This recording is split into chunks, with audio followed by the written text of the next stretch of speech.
নমস্কার, আমি মৌমিতা।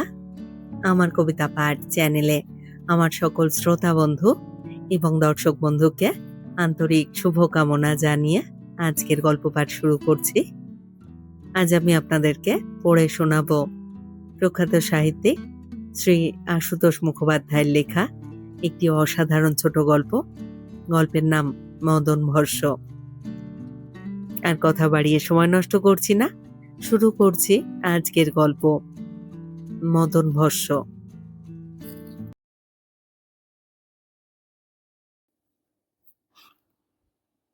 শনিবার একটানা বাজতেই কর্মচারীরা রাগে গজগজ করতে লাগলো। সপ্তাহে 5টা দিন তো আজকাল 9টা-6টা হচ্ছে, শনিবারেও 3টে পর্যন্ত আটকে রাখা হবে কেন? ইয়ার এন্ডিং ইয়ার এন্ডিং তো তাদের কি? পয়সার বেলায় ভাও নেই কানা করিও, খাটুনির বেলায় যত আবদার। জিএম নিজে তো ওদিকে দিব্যি একটা সময় রেসে কেটে পড়বেন কোনো, ইত্যাদি। রাজ্যের বিরক্তি নিয়ে সুপারিনটেন্ডেন্ট বাদল সোম ফাইলে মন দিল আবারও। হাত থাকলে একটার আগে ছেড়ে দিত সকলকে, কাজ হোক চাই না হোক, কারণ জিএম অর্থাৎ জেনারেল ম্যানেজারের উপর নিজেই সে বীতশ্রদ্ধ সব থেকে বেশি। পর পর 3 বছর তার সকল আশায় ছাই দিয়েছে ওই জেনারেল ম্যানেজার। সকাল সন্ধ্যা কলের মতো খেটেও একই চেয়ারে আটকে আছে সে। অথচ একবারে এই গণ্ডিটা পেরোতে পারলে অফুরন্ত সম্ভাবনা। প্রতিষ্ঠার সিঁড়িগুলো পর পর ছকে বাঁধা। Sales officer, administrative officer, sales manager, secretary, commercial manager, deputy general manager, দেশময় ছড়ানো কোম্পানির শাখা প্রশাখা। জেনারেল ম্যানেজারের একটুখানি কলমের খোঁচায় কি না হতে পারত, কিন্তু হলো না। অনেক দিন রাঙা ভবিষ্যতের স্বপ্ন দেখে কাটিয়েছে বাদল সোম। জেনারেল ম্যানেজার রামস্বরূপ ভান্ডারকর খামখেয়ালি মানুষ, চটপটে ছটপটে, হাসি খুশিতে ভরপুর, চলনে বলনে আলগা মর্যাদার মুখোশ নেই। সময় বিশেষে বেয়ারা চাপরাশির সঙ্গেও রসিকতা করে বসেন। কিরানিদের বিয়েতেও একরকম যেচে নেমন্তন্ন নেন, দামি উপহার দেন নতুন বউকে। নিজেও কিরানি থেকেই আজ এই সুবর্ণ শিখরে উঠে বসেছেন। যোগ্যতা ছিল নিশ্চয়, কিন্তু তার থেকেও অনেক অনেক বেশি ছিল বিগত ম্যানেজিং ডাইরেক্টরের বেপরোয়া পৃষ্ঠপোষকতা। গত 15 বছর ধরে ওই মানুষটি চোখ কান বুঝে তাকে ঠেলে তুলে নিয়ে গেলেন যেন। এমন অস্বাভাবিক ভাগ্য বিপর্যয়ে বিভ্রান্ত হয়ে পড়বার কথা, কিন্তু সমস্ত কোম্পানির মালিকানা পেল ভান্ডারকর বিচলিত হবার মানুষ নন বোধ করি। এরই খাস তত্ত্বাবধানে চাকরি করছে বাদল সোম। উচ্চাভিলাষ দূরাকাঙ্ক্ষা নয়, কাজেও তার ফাঁকি নেই, কিন্তু বাসনার তীরে বসে কটা বছর ভাগ্যের জোয়ার জলের কলধ্বনি শুনল শুধু। একের পর এক বাইরের লোক এসে তার আকাঙ্ক্ষার আসনগুলো জুড়ে বসেছে। বাদল সোম আশা ছেড়েছে, নিষ্প্রিয় একাগ্রতায় এখন নিজের কাজটুকু সম্পন্ন করে যায়। বড় সাহেবের তলব নিয়ে এলো বেয়ারা। বাদল সোম ঘড়ি দেখল, 1টা বাজে। এখন আর জিএম এর মাথায় ফাইলপত্র ঢুকবে না কিছু, জানা কথা। তাহলে আবার ডাকাডাকি কেন? উঠল, চোখে মুখে হালকা তৎপরতার পালিশ লাগালো এক প্রস্ত। অনেক দিনের অভ্যাস। কিন্তু খানিক বাদে স্লথ গতিতে নিজের জায়গায় ফিরে এলো যখন, মুখভাব সম্পূর্ণ বদলে গিয়েছে। ভ্রু মধ্যে কুঞ্চন রেখা, চিন্তাচ্ছন্ন। বসে বসে ভাবলো কিছুক্ষণ, আবারও উঠল, ঘুরে ঘুরে সকলকে নির্দেশ দিল কাজ শেষ হলে ফাইল তার টেবিলে রেখে যেতে। রেস ফেরত জেনারেল ম্যানেজার ভান্ডারকর বাদল সোমের বাড়ি আসছেন অফিসের ফাইল ডিসপোজ করতে। খুশি হবার কথা, কিন্তু অস্বস্তি বাড়তে লাগলো। বড় সাহেবের খেয়াল জানে, কিন্তু তার থেকেও বেশি কিছু জানে বলেই ভাবনা। 5 বছর হলো জেনারেল ম্যানেজার হয়ে এসেছেন, স্ত্রীর সঙ্গে যোগাযোগ নেই। তিনি প্রসিদ্ধ ভর্তিকা, কিন্তু নারী বিরহিত জীবন নয় ভান্ডারকারের। তার দিব্যাঙ্গনা সহচরীদের দু একজনকে মাঝে মাঝে আপিসেও দেখা যায়। এছাড়াও নানা গুজব কানে আসে। বাদল সোমের ভাবনার কারণ তার সহধর্মিণীটির পাশে অনেক সুদর্শনাকে নিষ্প্রভ দেখায়। বাড়িতে এহেন অতিথির আবির্ভাব শুভাঞ্চিত নয়। পরিচিত কড়া নাড়া শব্দটা কানে আসে। অরুণা তাড়াতাড়ি বাইরের ঘরে এসে দরজা খুলে দিল। সহাস্যে কি বলতে গিয়ে কর্তাটির পিছনে তকমা পড়া চাপরাশিকে দেখে থেমে গেল। কান থেকে ফাইলের বোঝা টেবিলে নামিয়ে চাপরাশি বিদায় নেবার পর অরুণা জিজ্ঞাসা করল, গোটা আপিসটাকে তুলে আনলে নাকি? চেয়ারে ক্লান্ত দেহ এলিয়ে বাদল সোম সংক্ষিপ্ত সমাচার জ্ঞাপন করল। বড় সাহেব এখানে আসছে এগুলো সই করতে। শুনে অরুণাও হকচকিয়ে গেল। বড় সাহেব মানে তোমাদের জেনারেল ম্যানেজার? হুম, একটু চাটার ব্যবস্থা রাখতে হবে। খুব তাড়া নেই, রেস ফেরত আসবে। যত ঝামেলা। অরুণা তবু ব্যস্ত হয়ে উঠল। চাকরটা পর্যন্ত এখনো আসেনি। ঘরটা আরো একটু গুছিয়ে রাখা দরকার। কিন্তু সবার আগে সামনের বিরস মূর্তিটির দিকে চোখ আটকে গেল আবার। কর্মক্ষেত্রে তার এতকালের পুঞ্জীভূত হতাশার আঁচ অরুণাও পায়। বলল, আহা, মুখখানা অমন হাঁড়িপানা করে বসলে কেন? বাড়ি বয়ে যখন আসছে, দেখো বরাত ফিরতেও পারে। হ্যাঁ, ওকে আমি হাড়ে হাড়ে চিনেছি। সেই জন্যে নয়, লোকটাও এই খুব সুবিধের নয়। অরুণা এবার সমনোযোগে লক্ষ্য করলো তাকে। আভাসে যেন কিছু বলতে চায়, কিন্তু আর সাড়া না পেয়ে নিজেই বলল, কাজের চাপে আপিসে রোজ সন্ধে পর্যন্ত আটকায়। একদিন না হয় বাড়ি এসে আটকাবে, এতে আর সুবিধা অসুবিধার কি আছে? বাদল সোম বিরস বদনে জবাব দিল, একদিন তুমি জানছো কি করে? আজকেই তো আর বছরের শেষ নয়। কাজের চাপ এখন 3 মাস ধরে চলবে। এরপর প্রত্যেক শনিবারেই হয়তো এসে হাজির হবেন মূর্তিমান। বিরাগের হেতুটি এতক্ষণে স্পষ্ট হলো অরুণার কাছে। আগেই বোঝা উচিত ছিল। মানুষটির এই দুর্বলতা অজ্ঞাত নয়। এ নিয়ে কখনো রাগ করেছে, কখনো বা তাকে রাগাবার জন্যই তার বন্ধু বান্ধবের প্রতি প্রকাশ্য অন্তরঙ্গতায় মুখর হয়ে উঠেছে। হাসি চেপে বেশ নিরীহ মুখে প্রশ্ন করল, তা এলেই বা কি? চা চিনি বেশি খরচ হবে বলে ভাবছ? ঠাট্টারের সুরটা বাদল সোম চেনে। মেজাজ চড়ল।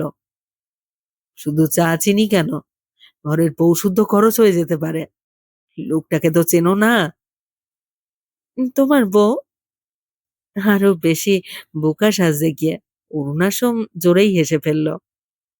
হাসি আর থামে না। পরে একটু সামলে নিয়ে বলল, লোকটা যখন এমন, তোমার বুদ্ধি থাকলে অনেক আগেই আমাকে একটু ছেড়ে দিতে। হাসতে হাসতে ঘর ছেড়ে পালালো সে। যথাসময় দোরগোড়ায় মোটরের হর্ন শোনা গেল। গৃহস্বামী পড়িমড়ি করে ছুটে এলো। ভান্ডারকর ঘরে এসে বসলেন। তেমনই ব্যস্ত সমস্ত। ফাইলের সুপ দেখে অস্ফুট কটূক্তি করলেন একটা। হাত ঘড়িতে সময় দেখে বললেন, 2 ঘন্টায় সব পার করে দেব, বসে যাও। বাদল সোম আবেদন জানালো, হ্যাঁ তার আগে একটু চা। ভান্ডারকার মাথা ঝাঁকালেন, কিছু না। রেসে গলা পর্যন্ত হেরে রেস্তোরাঁয় গলা পর্যন্ত ঠেসে এসেছি। কিচ্ছু বলবেন না, দেরি করো না, হারি আপ। পকেট থেকে কলম বার করলেন তিনি। বাদল সোম একদিকে যেমন একটু নিশ্চিন্ত হলো, অন্যদিকে এক পেয়ালা চাও খাওয়ানো গেল না দেখে কেমন খুঁতখুত করতে লাগলো। কিন্তু লোকটার কথা বলবার ধরনই এমন, যার উপর আর কোনো কথা চলে না। মুখোমুখি বসে তাড়াতাড়ি ফাইলের সুপ টেনে নিল সে। ভিতরের আড়াল থেকে অরুণা বড় সাহেবকে দেখবার লোভ সংবরণ করতে পারেনি। মুখের টকাটক বাংলা শুনেও বেশ অবাক হলো, কিন্তু হাসি পেয়ে গেল স্বামীটির এই বিনয় বিনম্র মুখচ্ছবি দেখে। এ যেন আলাদা মানুষ। ফাইলের পর ফাইল উল্টানো হচ্ছে ঘরে। ভান্ডারকার শীষ দিচ্ছেন, মন্তব্য লিখছেন, মাঝে মাঝে এটা ওটা জিজ্ঞেস করছেন। সব শেষে সই করে ফাইল ঠেলে দিচ্ছেন। আর একদিকে বাদল সম তন্ময়।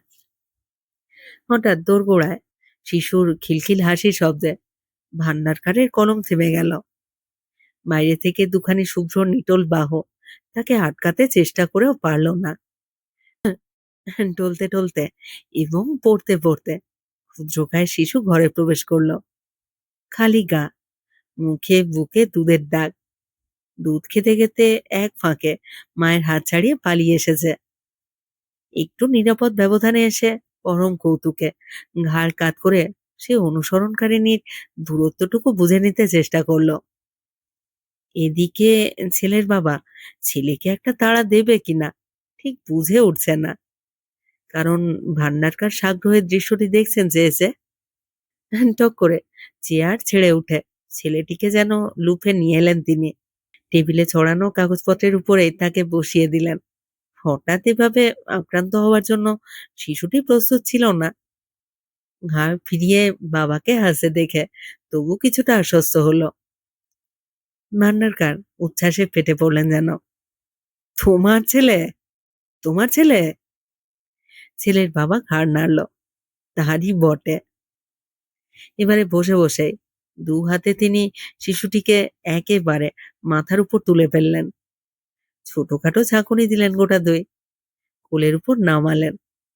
রুমাল বার করে মুখ এবং বুকের দুধের দাগ মুছে দিতে দিতে আনন্দসূচক শব্দ করে উঠলেন একটা। ডাগর দুটি চোখ মেলে ছেলে নিরীক্ষণ করতে লাগলো তাকে।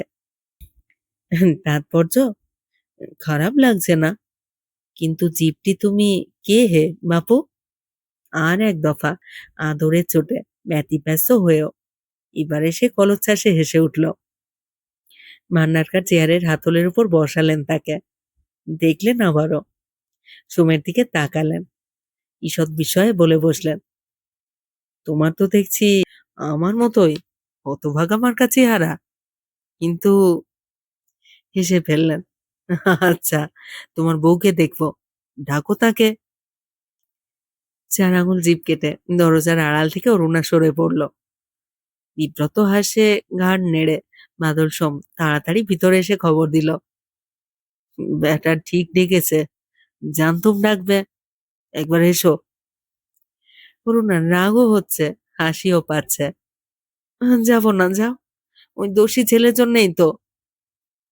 কিন্তু না এসে উপায়ও নেই।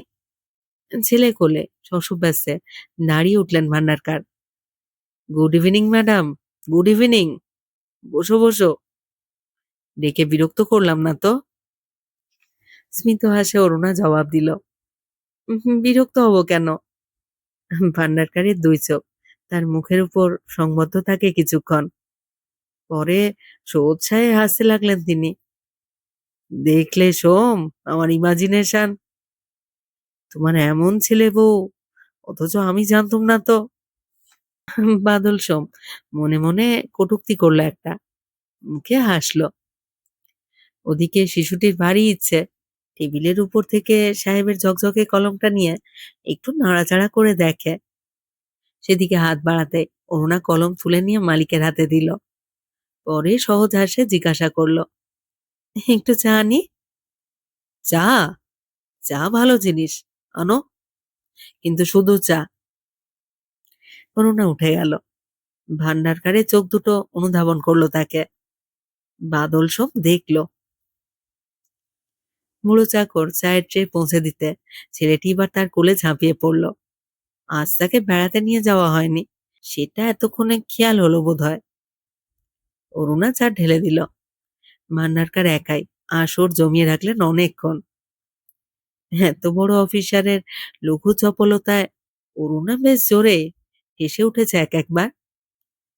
কথা বিশেষে হালকা মন্তব্য করলো দু চারটে। ভান্ডারকার খুশিতে আটখানা। কিন্তু তৃতীয় ব্যক্তিটির নীরবতা লক্ষ্য করে বোধহয় আত্মস্থ হলেন একটু। কি হে সোম, তুমি যে একেবারে ঠান্ডা মেরে গেলে। আচ্ছা ম্যাডাম, আর তোমাকে আটকে রাখবো না, কাজে বেশি ফাঁকি দিলে সোম আবার রেগে যায়। সোমের বিব্রত ভাবটুকু নয়নাভিরাম। অরুণা হাঁপ ফেলে বাঁচল। অতিথিকে বিদায় সম্ভাষণ জানিয়ে প্রস্থান করল সে। ভান্ডারকারের দু চোখ দরজা পর্যন্ত অনুসরণ করলো আবারও, এবং এবারেও সেটুকু বাদল সোমের দৃষ্টি এড়ালো না। ফাইল পার হলো, একটা দুটো। ভান্ডারকার উসখুস করতে লাগলেন কেমন। অন্যমনস্কে ভিতরের দরজার দিকে তাকালেন একবার। সামনের মানুষটির সঙ্গে দৃষ্টি বিনিময় হলো। চেয়ার ছেড়ে হঠাৎ উঠে পড়লেন। আজ আর ভালো লাগছে না, সোমবার আপিসে দেখা যাবে। Good night. সোজা গাড়িতে এসে উঠলেন তিনি। বাদল সোমের অনুমান মিথ্যে নয়। পরের শনিবারেও ভান্ডারকার আবারও এলেন অফিসের ফাইল ডিসপোজ করতে। তার পরের শনিবারেও। আর এও বোঝা গেল বছর শেষ না হওয়া পর্যন্ত অন্তত প্রতি শনিবারে রেস ফেরত এখানে আসবেন তিনি। ভান্ডারকার সোমের ছেলের জন্য আনেন দামি খেলনা, টফির বাক্স, বিস্কুটের টিন। তাকে কাঁধে চড়িয়ে ছেলে মানুষের মতো হইচই করেন। পূর্ণ উৎসাহে মেতে ওঠে দুরন্ত ছেলে। ভান্ডারকারের উল্লাস তাকে ছাপিয়ে যায়। খানিক বাদে অরুণাও আসে। আসতে হয় বলে আসে। ভান্ডারকারের প্রাণ প্রাচুর্য উপচে ওঠে যেন। বাদল সোমের মনে হয় হাস্য কৌতুকের আড়ালে অনাবৃত দুটো চোখ নারী দেহের সর্বাঙ্গ লেহন করছে থেকে থেকে। করুণা চলে গেলে খোলা ফাইলের দিকে চেয়ে অন্যমনস্কের মতো মৃদু মৃদু হাসেন রামস্বরূপ ভান্ডারকার। সই করেন, দেখেও আবার না দেখেও। যা বুঝবার বাদল সব বুঝে নিল। সহসা আবিষ্কার করলো তারও ভিতরে ভিতরে একটা বোঝাপড়া চলছে কিসের। অবচেতন মনের অস্পষ্ট ইশারা। কান পেতে শোনে, হিংস্র রোষে নির্মূল করে ফেলতে চায় সেটা। কিন্তু আবারও শোনে, আবারও। অস্বস্তি বাড়ে, অশান্তিও। রাতের নিভৃতে কল্পনিবাসীদের আনাগোনার বিরাম নেই। কিন্তু কে ওরা? কান গরম, মাথা গরম হয়ে উঠেছে। সাহস করে শেষ পর্যন্ত অন্তঃস্থলে দৃষ্টি প্রসারিত করে দেয়। অস্পষ্টতার পর্দাটা মুহূর্তে অপসৃত হয়ে যায় যেন। বিস্ফারিত হয়ে দেখে তারা আর কেউ নয়। তারা ছোট বড় নানা সম্ভাবনার উজ্জ্বল আসনে সমাসীন Badal Som. Sales officer, administrative officer, sales manager, secretary, commercial manager, deputy general manager. দ্বন্দ্ব ঘোচে, হালকা নিঃশ্বাস পড়ে। ক্ষতি কি? একটুখানি অন্তরঙ্গ সান্নিধ্য বই তো কিছু নয়। আর বিনিময়ে রোমাঞ্চ জাগে। না, আর তার স্থৈর্য বিরমিত হবে না। পাশে ছেলে বুকে আগলে অরুণা ঘুমোচ্ছে। ভারী ইচ্ছে হলো তাকে আদর করে একটু, কিন্তু থাক, জেগে যাবে। বাদল সম ঘুমুলো, নিশ্চিন্ত ঘুম। অরুণা দেখলো একটা খুশির ছোঁয়ায় মানুষটা যেন বদলাচ্ছে দিনকে দিন। কিন্তু ঠিক বুঝে ওঠে না। গল্প শোনে, বড় সাহেবের খামখেয়ালির গল্প। ছেলেটার উপরে নাকি ভারী মায়া পড়ে গেছে। আপিসে রোজ একবার করে অন্তত জিজ্ঞাসা করেন তার কথা। আর অরুণারও প্রশংসা করেন খুব। অরুণা ভুরু কুঁচকে টিপ্পনি কাটে। হ্যাঁ, প্রশংসা ধুয়ে জল খাবো। প্রমোশন দেবে? তা প্রমোশন এবারে একটা দেবে। অরুণা অবাক। কর্মোন্নতির প্রসঙ্গে এমন উচ্ছ্বাসীন নিশ্চিন্ত জবাব আগে কখনো শোনেনি। শনিবার আসে, অতিথি সম্বর্ধনায় খরচ বাড়ে। যথাসময় বাড়ির দরজায় পরিচিত মোটরের হর্ন শোনা যায়। কিন্তু বাদল সোম কি একটা হিসেব নিয়ে বসেছে। শোশব ব্যস্তে অরুণাকে তাড়া দেয়। ডেকে এনে বসাও না, আমি এখনই যাচ্ছি। অরুণা বিব্রত মুখে ফিরে তাকায় তার দিকে। কিন্তু ওদিকে আবারও হর্ন বাজছে। মাথায় কাপড় তুলে দিয়ে তাড়াতাড়ি অতিথি অভ্যর্থনায় বেরিয়ে আসতে হয় তাকে। বাদল সোম নিবিষ্ট মনে হিসেব দেখছে। হিসেবে অনেক ভুল করেছে এতকাল। পরের ৩ মাসের মধ্যে কতগুলো সুযোগ দেখা দিল। কোনোটা স্বনিয়ন্ত্রিত, কোনোটা বিধি প্রদত্ত। কর্মচারীদের বাৎসরিক উৎসব অনুষ্ঠানে বাদল সোম সস্ত্রীক এসেছে এবার। সামান্য সুপারিনটেনডেন্ট পত্নীর প্রতি বড় সাহেবের প্রীতি উচ্ছ্বাস লক্ষ্য করে ছোট বড় অফিসারদের অনেকেরই দীর্ঘ নিঃশ্বাস পড়ল। নিজের গৃহিণীদের দিকে চেয়ে ভাবলেন হয়তো সময়কালে আর একটু দেখে শুনে বিয়েটা করলে হতো। পরে যোগাযোগটা অন্য রকমের। আপিসে বড় সাহেবের চাপরাশিকে কাছে পেয়ে একটা কাজের ভার দিতে গিয়ে বাদল সোম শুনল তার সময় নেই। আপাতত সে যাচ্ছে তার সাহেবের জন্য সিনেমার টিকিট কাটতে। চলে যাচ্ছিল। কি ভেবে বাদল সোম তাকে ফেরালো আবার। নিষ্প্রিয় প্রশ্নে জেনে নিল কোন সিনেমা, কটার শো, কটার টিকিট কাটছে। ঘণ্টাখানেক বাদে নিজের চাপরাশিকে পাঠিয়ে দিল নির্দেশ মতো ২ টো টিকিট কেটে আনতে। ৫টা বাজবার সঙ্গে সঙ্গে ট্যাক্সি হেঁকে বাড়ি ফিরল। অরুণাকে বলল, এই চলো চলো একটা সিনেমা দেখে আসি। সিনেমা? অরুণা অবাক। হ্যাঁ হ্যাঁ, শিগগির তৈরি হয়ে নাও, সময় নেই। ভালো বই শুনছি। ছেলের জন্য ভাবনা নেই, সে পুরনো চাকরের কাছে বেশ থাকে। ইন্টারভ্যালের সময় বাদল সোম হলের চতুর্দিকে দৃষ্টি নিক্ষেপ করতে লাগলো। অরুণা জিজ্ঞাসা করলো, কাউকে খুঁজছো? জবাব পেল না। শোনেইনি। আলো নিভল। শো আরম্ভ হলো। যৌবন প্রাচুর্য ভরা বিলিতি নাচ গানের হালকা ছবি। কিছুক্ষণের মধ্যেই হাঁপিয়ে উঠল অরুণা। বিরক্তি প্রকাশ করতে গিয়ে দেখে গালে হাত দিয়ে কি ভাবছে মানুষটা। অন্তত ছবি যে দেখছে না এটা বেশ বোঝা যায়। কিছুদিনের মধ্যে অনেক পরিবর্তনই লক্ষ্য করছে অরুণা। ছবির পর্দায় চোখ রেখে ভাবতে লাগলো। শো ভাঙতে ভিড়ের মধ্যে তারাও আস্তে আস্তে বাইরের দিকে অগ্রসর হচ্ছে। অরুণার আবারও মনে হলো নীরব আগ্রহে স্বামীটি কাকে যেন খুঁজছে। নিষ্ক্রমণ পথে ভান্ডারকারী তাদের আবিষ্কার করলেন দোতলার মাঝিড়ি থেকে। হাঁক দিলেন, হ্যালো হ্যালো সোম। একে ঠেলে ওকে ফেলে হুড়মুড় করে নেমে এলেন তাদের কাছে। হ্যালো ম্যাডাম, হাতে নাতে ধরা পড়ে গেছ? এই জন্যেই সোমের আপিসের কাজ এগোয় না। হাসির শব্দে আশেপাশের লোকের দৃষ্টি আকৃষ্ট হলো। অকস্মাৎ একটা নির্মম উপলব্ধি ক্ষণকালের জন্য যেন আড়ষ্ট করে ফেলল অরুণাকে। আর চোখে দেখে একজনের প্রতিজ্ঞা সার্থক হয়েছে। সামলে নিল, হাসলো, হাসি পাচ্ছে। বড় সাহেবের সঙ্গী এবং সঙ্গিনীরা এসে যোগ দিলেন। ৩ জোড়া ঝকঝকে নারী পুরুষ। অরুণার সঙ্গে সাড়ম্বর পরিচয় ঘটল তাঁদেরও। ভান্ডারকারের প্রস্তাব মতো আবার সকলকে প্রবেশ করতে হলো সিনেমা সংলগ্ন বার রেস্তোরাঁয়।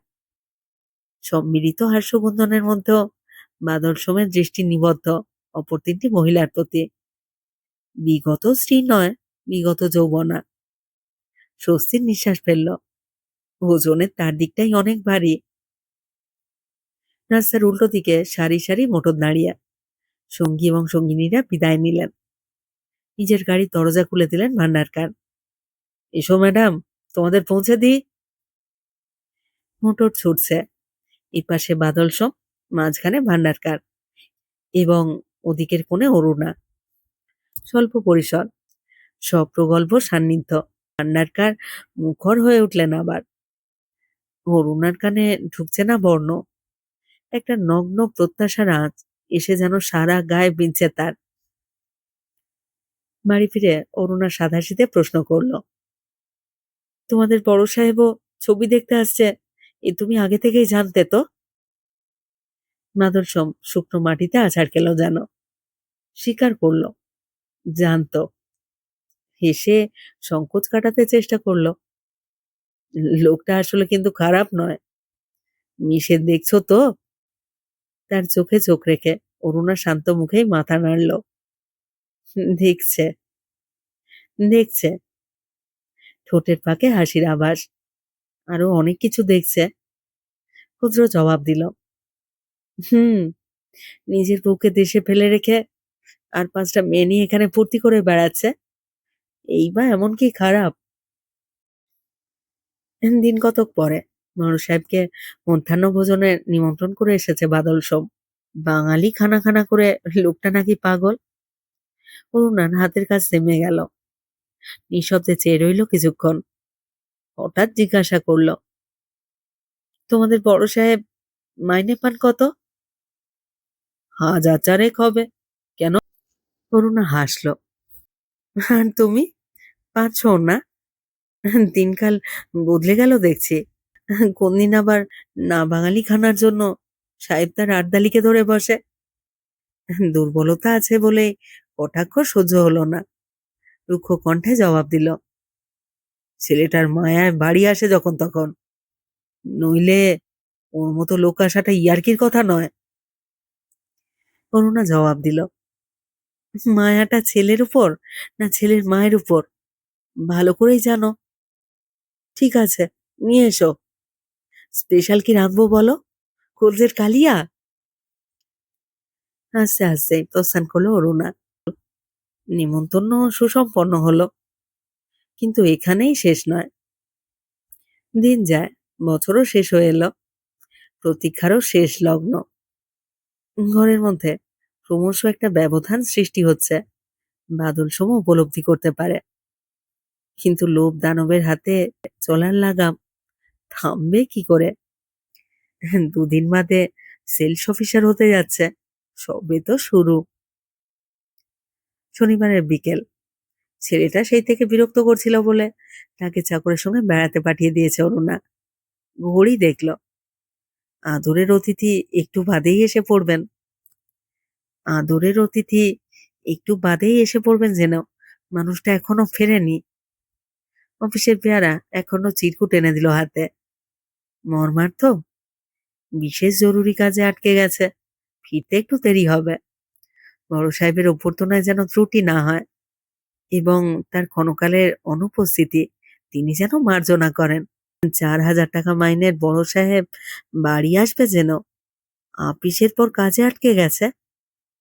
অরুণা বাইরের ঘরে ঘুম হয়ে বসে রইল। কতক্ষণ ঠিক নেই। মোটরের হর্ন শুনে ধর্মর করে উঠে দাঁড়ালো। পরনের রাতময়লা শাড়িটাও বদলানো হয়নি, সময়ও পেল না। চিরাচরিত ব্যস্ততায় অতিথি ঘরে ঢুকে থমকে গেলেন। আর পৌড়ে পেশে অরুণার এ রূপটাও অপরূপ লাগলো চোখে। চেয়ার টেনে বসলেন, সহাস্যে বললেন, তুমি আমাকে জাদু করেছো ম্যাডাম, কিন্তু মুখ শুকনো কেন? শরীর ভালো তো? অরুণা স্মিত মুখে জবাব দিল, ভালোই তো আছি। বসল। সোম কোথায়? অরুণা চিরকুটটা বাড়িয়ে দিল। পড়ে ভান্ডারকার অস্ফুট ব্যঙ্গোক্তি করলেন, হুম, খুব কাজের লোক। তার ছেলে সাড়া পাচ্ছি না কেন? সেও নেই নাকি? এবারেও সপ্রতিভ জবাব দিল অরুণা, এমন হবে কে জানতো, ছেলেকে আগেই বেড়াতে পাঠিয়ে দিয়েছি। ভান্ডারকার সকৌতুকে চেয়ে থাকেন তার দিকে। অস্বস্তিকর মৌন মুহূর্ত 2-4টে। উঠে গিয়ে চায়ের সরঞ্জাম নিয়ে এলো অরুণা। চায়ের আড়ালে তবু সময় কাটলো কিছুক্ষণ, কিন্তু কতক্ষণ আর। বড় সাহেব যেন চুপ করে থেকে মজা দেখছেন আজ। জোর করে সহজ দৃষ্টি মেলে তাকালো অরুণা। মৃদু মৃদু হাসলেন তিনি। চোখ দুটো হাসছে আরো বেশি। হাসছে না কামনায় জ্বলছে ঠিক বুঝে উঠল না অরুণা। অসহ্য লাগছে। এরকম একটা পরিবেশে অনেক কিছু ঘটে যেতে পারে, কিন্তু সত্যিই ঘটলো না কিছু। চাকরের কাঁধে চড়ে ছেলে ফিরল। দূর থেকে সাহেবের কোলে ঝাঁপিয়ে পড়ল সে। একটু বাদে বাদল সোম শশব্যস্তে ঘরে প্রবেশ করল। বিনীত কৈফিয়তের মুখে ভান্ডারকার তাকে থামিয়ে দিলেন। ঠিক আছে, ঠিক আছে, সময় বরং ভালোই কেটেছে আমাদের। কি বলো ম্যাডাম? সশব্দে হেসে উঠলেন তিনি। দুরন্ত শিশু মুখভঙ্গি করে হাসিটা নকল করতে চেষ্টা করলো তৎক্ষণাৎ। ভান্ডারকার আবারও স্বতঃস্ফূর্ত আনন্দে ফেটে পড়লেন যেন। এদিকে অরুণা আচ্ছন্নের মতো বসে আছে। ভান্ডারকার বিদায় নিয়ে গেলে বাদল সোম সাগ্রহের কাছে সরে এলো। সাহেব রাগ করেনি তো? কি গো? অরুণার চোখ দুটি তার মুখের উপর স্থির নিবদ্ধ থাকে বেশ কিছুক্ষণ। না, রাগ করবে কেন? ছেলেটা পর্যন্ত বাড়ি ছিল না, বেশ খুশি হয়েছে। তা তুমি এতটা সময় কাটালে কি করে? পার্কে ঘুমিয়ে? এভাবে আক্রান্ত হয়ে বাদল সোম রাখতে চেষ্টা করলো। তার মানে? কিন্তু কণ্ঠস্বর ক্ষীণ শোনাচ্ছে। কথা কাটাকাটি করতেও রুচিতে পারছে অরুণার। নিঃশব্দে ঘর ছেড়ে চলে গেল সে। রাত্রি। বাদল সোম জানে অরুণা জেগে আছে। নিজের অজ্ঞাতে একটা বিষণ্ণ শূন্যতা উপলব্ধি করছে কেমন। আগেও করেছে, কিন্তু মাঝখানের ক্ষুদ্র ব্যবধানটুকু অতিক্রম করা সহজ নয়। আজ আরও দুরূহ। বিরক্ত হয়ে অন্য চিন্তায় মন দিল। প্রতিষ্ঠার স্বপ্নচারিণী দূতীদের আনাগোনায় শূন্যতা ভরাট হতে লাগলো। Sales officer, administrative officer, secretary, কিন্তু এবারেও হলো না প্রমোশন। বাদল সোম স্তব্ধ, হতভম্ব। এই মর্মস্পর্শী আশাভঙ্গের জের সামলাতে সময় লাগবে। বিস্মিত অরুণাও কম হয়নি। কর্মোন্নতি সম্বন্ধে সেও নিঃসংশয় ছিল। রুক্ষ শুষ্ক পাণ্ডু মূর্তিটি দেখে হিংস্র আনন্দে অরুণার ডগমগিয়ে উঠল যেন। সান্ত্বনা দেবে, বলবে স্ত্রীর রূপ বিকালো না বলে দুঃখ করো না। ভাগ বিনিময় আগে থেকেই প্রায় বন্ধ ছিল। এবারে নিশ্চিম নীরবতায় কাটলো কটা দিন। সকালের দিকে সেদিন খবরের কাগজে মানুষটির মুখ ঢাকা। একজন পুরানো বন্ধু কি একটা উপলক্ষে বিকেলে তাদের চায়ের নেমন্তন্ন করে গেল। হাঁক বাড়িয়ে এসে আনন্দে নিমন্ত্রণ গ্রহণ করলো অরুণা। যাবে বৈকি, নিশ্চয়ই যাবে তারা। বন্ধু চলে যেতে কঠিন দূরত্ব রেখে অরুণা কাজে মন দিল। কেউ কিছু না বলে দিল। যথা সময় অফিস থেকে ফিরল বাদল সোম। চাকরের জিনমায় ছেলেকে রেখে নীরবে নিমন্ত্রণ রক্ষা করতে গেল দুজনে। ফিরল নীরবে, কিন্তু বাড়ির কাছে এসে থমকে গেল তারা। দোরগোড়ায় বড় সাহেবের মোটর দাঁড়িয়ে। এই মানুষটি আর এখানে পদার্পণ করতে পারেন এ তারা স্বপ্নেও ভাবেনি। বাইরের ঘর থেকে একটা কলক কোলাহল কানে আসছে। ঘরে প্রবেশ করে বিস্ময়ে বিস্ফারিত দুজনেই। জেনারেল ম্যানেজার রামস্বরূপ ভান্ডারকার চার হাত পায়ে ঘোড়া হয়ে সমস্ত মেঝে চড়ে বেড়াচ্ছেন, এবং ছেলে তার পিঠে চেপে বসে প্রবল বিক্রমে সেই মানব অশ্বটিকে চালাচ্ছে। দৃশ্য দেখে অরুণা হেসে ফেলল। অস্বরূপী ভান্ডারকার রেশা রবে আনন্দ জ্ঞাপন করলেন। দুরন্ত শিশু মত্ত আনন্দে ক্ষুদ্র দুপায়ে ঘোড়ার পা জোরে বেপরোয়া ঠুকর চালাতে লাগলো। অরুণা দৌড়ে এসে পিঠ থেকে টেনে নামালো তাকে। বাদর ছেলে, লাগবে যে। ভান্ডারকার সহসে উঠে দাঁড়ালেন। বাদল সোম নীরব, নিষ্পন্দ, একখণ্ড ইস্পাতের মতো। অরুণার সমস্ত মুখখানি ঝকমকিয়ে উঠল যেন। চকিতে দৃষ্টি নিক্ষেপ করল একবার তার দিকে, পরে উৎফুল্ল কণ্ঠে বলে উঠল, কি কাণ্ড! কতক্ষণ এসেছো সাহেব? বসো বসো। এ মা, প্যান্টটা একেবারে গেছে। নতজানু হয়ে নিজের হাতে প্যান্ট জেড়ে দিল। বসো বসো, যা বলে আসি। প্রায় ছুটে বেরিয়ে গেল। ফিরেও এলো তক্ষুনি। কাছেই একটা চেয়ার টেনে বসলো। এ মা, তুমি আসবে আজকে জানতো, তাহলে কখনো বেরোতুম না। তার কোল থেকে ছেলেকে নিজের কোলে টেনে নিল অরুণা। বাদল সোম স্থানুর মতো বসে। ভান্ডারকারও বিস্মিত হচ্ছেন। একাই অজস্র কথা বলছে অরুণা। নিমন্ত্রণের কথা, ছেলের দুরন্তপনা, ঘোড়া হওয়ার প্রসঙ্গে বড় সাহেবের ঘোড়া রোগ নিয়ে ঠাট্টা ইত্যাদি। চাকর চা রেখে ছেলে নিয়ে গেল। কিছুক্ষণ অরুণাও চুপ করে গেল। এক সময় অখণ্ড নীরবতা। ভান্ডারকার আপন মনেই হাসছেন একটু একটু। চোখ তার বাদল সময় মুখের উপরে। মৃদু কণ্ঠে জিজ্ঞাসা করলেন, প্রমোশন পাওনি বলে দুঃখ হচ্ছে? বাদল সোমের মাথা টেবিলের উপর নুয়ে এলো প্রায়। অরুণা নির্বাক। মন চাইছে ঘর ছেড়ে চলে যেতে, কিন্তু পারছে না। ভান্ডারকার শূন্য চায়ের পেয়ালাটা নাড়াচাড়া করলেন দু একবার, ভাবলেন একটু, হাসলেনও। তারপর অনুচ্চ কণ্ঠে উদ্ঘাটন করলেন আপন জীবনের একটুখানি অনাবৃত ইতিহাস। কেরানি ছিলেন আর জেনারেল ম্যানেজার হয়েছেন, কিন্তু ঠিক এমনি নয়, দাম দিয়ে। থামলেন একটু, তেমনি শান্ত মুখেই বললেন আবারও, আমার একটা অভিজ্ঞতা তোমার কাজে লাগতেও পারে। Take it from me my dear boy. General ম্যানেজারের থেকেও তোমার ওই স্ত্রীটির মূল্য অনেক বেশি।